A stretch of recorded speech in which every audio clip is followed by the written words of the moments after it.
ಏನ್ ಗೂಬೆ ತರ ಕಣ್ಬಿಟ್ಕೊಂಡು ನೋಡ್ತಾ ಇದ್ಯಾ? ನಾನು ಇಲ್ಲಿ ಬರ್ತೀನಿ ಅಂತ ಅನ್ಕೊಂಡಿರ್ಲಿಲ್ಲ. ನಿನ್ ವಿರುದ್ಧ ತಿರುಗಿ ಬರ್ತೀನಿ ಅಂತ ಅನ್ಕೊಂಡಿರ್ಲಿಲ್ಲ. ನಿನ್ ಜಾಗಕ್ಕೆ ಬಂದಿದ್ದೀನಿ. ಏನ್ ಮಾಡ್ತೀಯ ಮಾಡೋ ಮಾಡೋ. 4 ಜನನ ಒಳಗಾಕಿದ್ರೆ ನೀನೇನು ದೊಡ್ಡ ಮದಕರಿ ನಾಯಕನ? ನಾನ್ ಮನಸ್ಸು ಮಾಡಿದ್ರೆ ಶಿವಾಜಿನಗರದಿಂದ ಶ್ರೀರಾಮ್ಪುರದಿಂದ 1000 ರೌಡಿಗಳನ್ನ ಸೆಕೆಂಡ್ಗಳಲ್ಲಿ ಲಾರಿ ತಂದು ಇಳಿಸ್ತೀನಿ. ನೋಡ್ತೀಯಾ? ನೀನ್ ಕರೆಸ್ಬೇಕು. ನಾನ್ ಚಿಟ್ಕಿ ಹೊಡೆದ್ರೆ ಸಾಕು. ಚನ್ನಪಟ್ಟಣ, ಮದ್ದೂರು, ಮಂಡ್ಯ, ಶಿವಮೊಗ್ಗ, ಚಿತ್ರದುರ್ಗ, ದಾವಣಗೆರೆ, ಇನ್ನೂ ಎಲ್ಲಿಂದ ಬೇಕಾಳಲ್ಲಿಂದ ನೀನ್ ಕಣ್ಣು ಮಿಟ್ಟಿಕ್ಸದ್ರೊಳಗೆ ಜನ ಬಂದು ನಿಂತ್ಕೊಂಡಿರ್ತಾರೆ. ನೋಡ ಗುಂಡ್ಗೆ ಇದೆ ಹೇಳು. ಇಲ್ಲ ಯಾವ್ದು ಬೇಡ. ನೀನು ನಾನು ಫೇಸ್ ಟು ಫೇಸ್ ಹೋರಾಡೋಣ. ನೀನ್ ಡಿಸೈಡ್ ಮಾಡು. ನೋಡಿ, ಕರ್ನಾಟಕದಲ್ಲಿ ಹುಟ್ಟಿರೋ ಒಬ್ಬೊಬ್ಬನ ಹಿಂದೆನೂ ಒಂದೊಂದು ಜಾತಿ ಇದೆ, ಒಬ್ಬೊಬ್ಬನ ಹಿಂದೆನೂ ಒಂದ್ ಗುಂಪಿದೆ.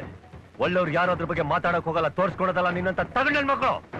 ನೀನೊಬ್ಬ ಸಾಧಾರಣ ಇನ್ಸ್ಪೆಕ್ಟರ್, ಸಿಕ್ಕಾಪಟ್ಟೆ ಮಾತಾಡ್ಬೇಡ. 10 ನಿಮಿಷದಲ್ಲಿ ನಿನ್ನ ಕೆಲಸದಿಂದ ತೆಗೆದಾಕ್ಸ್ಬಿಡ್ತೀನಿ. ನೋಡ್ತೀಯಾ? Download ShareChat.